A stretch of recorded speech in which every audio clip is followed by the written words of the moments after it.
সম্মানিত প্রিয় বন্ধুগণ, আজকে খুবই অত্যন্ত গুরুত্বপূর্ণ একটি বিষয় নিয়ে উপস্থিত হইলাম। বিষয়টি হচ্ছে যে সকল ভাইয়েরা আপনি দীর্ঘদিন যাবৎ আপনি এই সমস্যায় ভুগতেছেন, আপনি প্রিয় মানুষটিকে সময় দিতে পারতেছেন না, বয়স বেশি হয়ে গেছে, 50, 60, 70 বছর হয়ে গেছে, অথবা যুবক মানুষ, আপনি বিভিন্ন লাইনে গিয়ে নিজের জীবন এবং যৌবনকে একদম নষ্ট করে ফেলছেন। আপনার অঙ্গকোষগুলো একদম ঝুলে গেছে, আঁকাবাঁকা হয়ে গেছে, একদম নিস্তেজ হয়ে গেছে। ওই সকল ভাইদের জন্য ঘরোয়া পদ্ধতিতে আজকে আমি একটি বেশওয়াজ আমি বলে দিব। বেশওয়াজটি যদি আপনি এভাবে সেবন করতে পারেন তাহলে ইনশাআল্লাহ আপনার উপকার হবে এবং আপনি অন্য মানুষকেও এটি সেবন করার জন্য আপনি উৎসাহিত করবেন। খুবই অত্যন্ত গুরুত্বপূর্ণ আজকের এই বেশওয়াজটি ঘরোয়া পদ্ধতিতে আমি বলে দিব। ঘরে আপনি নিজেই তৈরি করতে পারবেন। এই উপাদানগুলো সংগ্রহ করে কোথায় থেকে সংগ্রহ করবেন এটাও আমি বলে দিব ইনশাআল্লাহ। শুরু থেকে শেষ পর্যন্ত ধৈর্য সহকারে দেখতে থাকুন। ছোটখাটো বেশওয়াজ কাদের শরীরে শুট করে না, এই কথাটা আগে ক্লিয়ার করি। ছোটখাটো বেশওয়াজ কাদের শরীরে শুট করবে না এই বিষয়টা আপনি মনে রাখবেন।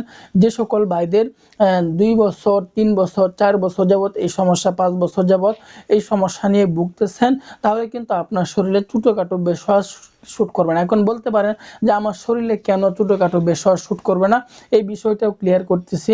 আপনি নিজেকে প্রশ্ন করুন, আপনার যদি 106 ডিগ্রি 60 ডিগ্রি জ্বর হয়ে যায়, তাহলে কিন্তু আপনাকে সাধারণ নাফা বড়ি কাজ করে না। তখন আপনাকে ডাক্তারে সাজেস্ট করে আপনাকে অ্যান্টিবায়োটিক নিয়ে সেবন করতে হয়।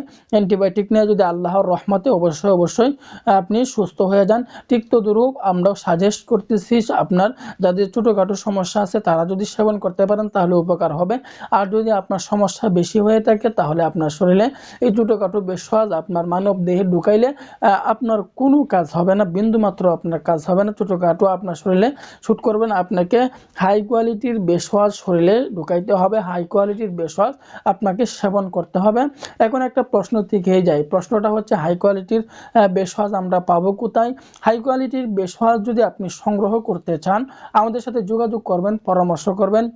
হাই কোয়ালিটির বেশওয়াজ কেবলমাত্র আমরাই দিয়ে থাকি, তাও আবার ন্যাচারাল প্রাকৃতিক উপায়ে হাই কোয়ালিটির বেশওয়াজ আমরা তৈরি করিয়া থাকি।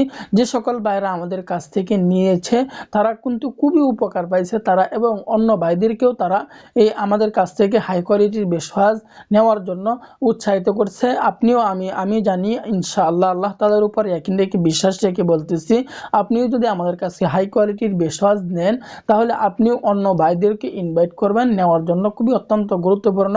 দেরি না করে আমাদের সাথে যোগাযোগ করেন, কন্ট্যাক্ট করেন। রোগ নিয়ে বসে থাকবেন না, বসে থাকবেন আপনাকে বিপদে পড়তে হবে, মুসিবতে পড়তে হবে। আপনি যে বসে আছেন এই রোগটা নিয়ে, দেখবেন এটা আস্তে আস্তে এক সময় বড় আকার ধারণ করবে, যা এক সময় আয়ত্তের বাইরে চলে যাবে। সঠিক সময়ে সঠিক চিকিৎসা নেওয়াই হচ্ছে বুদ্ধিমানের কাজ, না হয় পরবর্তীতে আফসোস, টাকা খরচ করে আপনি সমাধান পাবেন না। তো আজকের বেশওয়াজটি তৈরি করতে হলে ঘরোয়া পদ্ধতিতে কিভাবে তৈরি করতে হলে আমাদেরকে দুটি উপাদান নিতে হবে। এক নম্বরে হচ্ছে আমাদেরকে ইসুবগুলের ভুসি, দ্বিতীয় নম্বরে হচ্ছে তুকমা।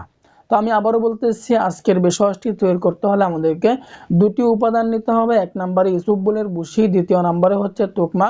তো ইসুবগুলের ভুসি আমরা পাবো কোথায়? মনিহারি দোকানে, বড় মনিহারি দোকানে আপনি ইসুবগুলের ভুসি পেয়ে যাবেন এবং বড় দোকানে আপনি তুকমাও পেয়ে যাবেন। যে জায়গায় আপনি ইসুবগুলের ভুসি এবং তুকমা পেয়ে যাবেন ওই জায়গা থেকে 100 গ্রাম করে আপনি ইসুবগুলের ভুসি এবং তুকমা আপনি কিনে নিয়ে আসবেন। যখন ইসুবগুলের ভুসি আপনি কিনে নিয়ে আসবেন 100 গ্রাম পরিমাণে এবং 100 গ্রাম পরিমাণে তুকমা যখন কিনে নিয়ে আসবেন, নিয়ে আসার পরে এটা কিভাবে সেবন করবেন, সেবন করার নিয়মটি আমি বলে দিচ্ছি, সেবন করার প্রচেষ্টা আমি বলে দিচ্ছি। তো আমি আবারও বলতে, আমি 1 চা চামচ ইসুবগুলের ভুসি, 1 চা চামচ তুকমা একটি গ্লাসের মধ্যে আমি দিয়ে দিব। 1 চা চামচ পরিমাণে 1 গ্লাস পরিমাণ, গ্লাসের মধ্যে 1 গ্লাস পরিমাণ পানির মধ্যে আমি 1 চা চামচ তুকমা এবং 1 চা চামচ ইসবগুলের ভুসি দিয়ে দিব। দেওয়ার পরে এটাকে আমি ভিজিয়ে রাখবো, সারা রাত্র আমি ভিজিয়ে রাখবো। ভিজিয়ে রাখার পরে এটা আমরা তৈরি করতেছি। কিভাবে তৈরি করতেছি আমি আবারও বলতেছি, 1 চা চামচ ইসবগুলের ভুসি, 1 চা চামচ তুকমা আমি গ্লাসের মধ্যে দিয়ে দিব। দেওয়ার পরে আমি সকালবেলায় যখন ঘুম থেকে উঠব, ঘুম থেকে ওঠার পরে ফ্রেশ হওয়ার পরে মুখ ধৌত করার পরে এটি আমি কিভাবে সেবন করব, সেবন করার নিয়মটি আমি বলে দিচ্ছি। তো আমি এটি সেবন করে ফেলবো। এভাবে যদি টানা 1 মাস পর্যন্ত এটি সেবন করতে পারি তাহলে ইনশাআল্লাহ আপনার উপকার হবে এবং আপনি অন্য মানুষকে এটি সেবন করার জন্য উৎসাহিত করবেন। দেরি না করে আজকে থেকে ট্রাই করা শুরু করে দেন।